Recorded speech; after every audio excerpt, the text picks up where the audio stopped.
Stephen, huge congratulations, booking the final place in the semi-finals. Bit of a scrap, but you come through it, you must be over the moon. Definitely, yeah. I'm showing that I can scrap and get wins, and had some good friends there today, especially Mr. Glenn Woodridge, who when I hit double 12 I turned around and gave him a shout. I've got the missus back. Obviously there's no breaks now, but I'll be ready for whatever's ahead. Third set, the turning point in it?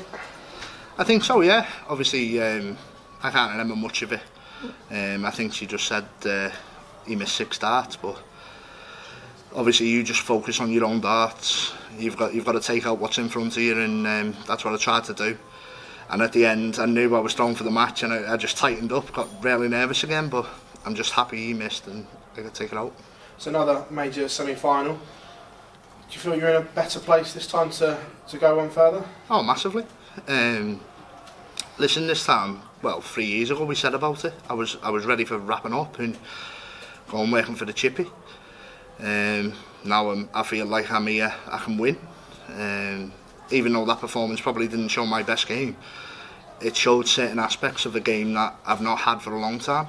Digging into a game, coming back, confidence on doubles. The game against Wadey, the 180s and stuff, they weren't there tonight, but I still felt like I could win that game. I looked at the odds before the game and I was a bit disappointed that it was outside it, to be honest.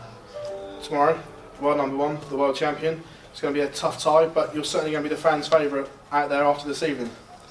Well, I've not seen what's happened, to be honest. Listen, I'll just go out there tomorrow. I know what I've got to do to win that game.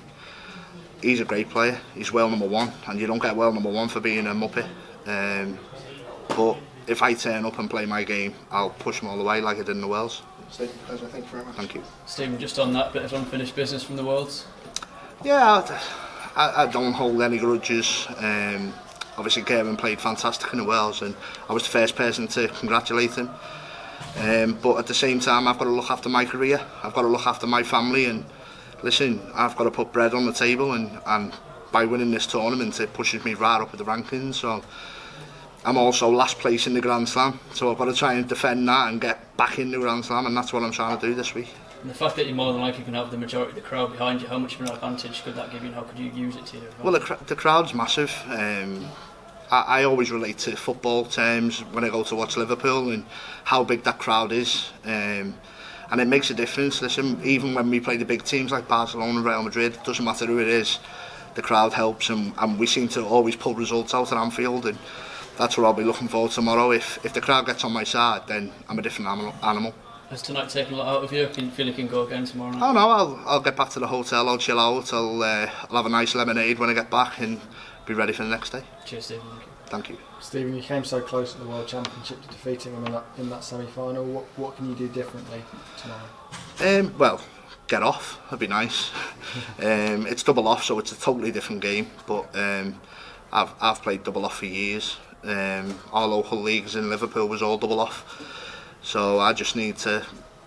I think well, I don't know what the stats were, but in my own opinion, I got off better than what I did against Wadey tonight. But my scoring wasn't as good. So if I can combine the two, then I have a real good chance. Cheers, Stephen. Thank you. Congratulations, well done on the semi-final. Quite a nervy game. Two of you didn't play obviously as well as you can. Do you feel the experience that you had on the big stage really helped tonight and pulled you through? Definitely, yeah. Obviously, I've been to the semi-finals before. Well, not here, but in the Grand Prix. Yeah, it does sit in the back of your mind, and I know I can do it. So that's a massive factor. Are you playing your best darts right now since the turn of the year? I think, yeah, the last 18 months, ever since I went to these new target darts, I think, yeah, I'm playing my best. But even in practice, when I'm at home, I'm hitting all the trebles and doubles. Yeah, I believe I am.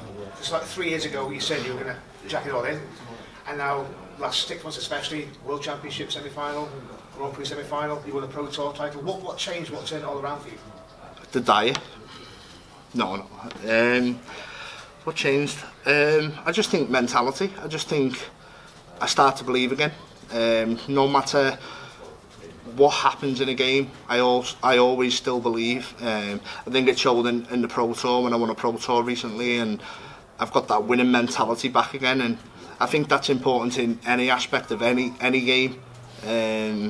I'm just so happy I found it again. And listen, I want to push into the top 10 in the world. That's my aim the next few years, and I'm sick of sitting around top 18, 20 in the world. I know I can do it. I need to stop being lazy and just focus. And off subjects, different darts completely to what you throw. Didn't you throw Ryan's darts recently? You picked a few up. Yeah, at the Wales, I have 3 darts with his and it's a 180, but I think his darts are a lot heavier than mine. It was more of a workout. I did have a sweat on that day, to be fair. So you're not switching darts, keeping it in 12 rounds? Yeah, I'm definitely not switching to his. Well, all the best tomorrow night. Thank you very much.